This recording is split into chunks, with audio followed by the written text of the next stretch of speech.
80 anniversarju tal-għarqa ta' HMS Urge tfakkar permezz ta' kxif ta' monument mill-President ta' Malta George Vella flimkien mal-Kummissarju Għoli tar-Renju Unit Catherine Ward. Il-monument ifakkar il-mewt tal-ekwipaġġ abbord.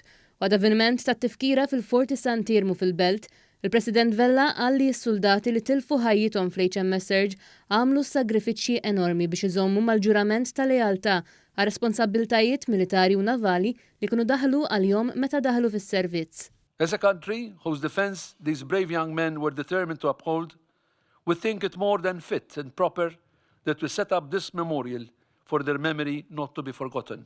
Il-Kummissarju Għoli tar-Renju Unit Catherine Ward qalet li din il-kommemorazzjoni tenfasizza rabtiet qawwija u dejjema bejn ir-Renju Unit u Malta.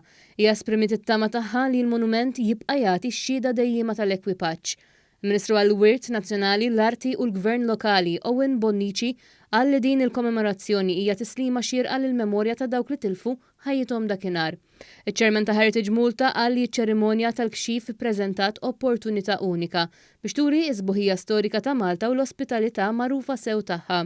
Fdalijiet tas-sottomarin HMS Urge u l-post fejn intelef l-ekwipaġġ tiegħu ġew skoperti permezz ta' survey b'telerilevament li sar barra mill-Port il-Kbir fl-2019.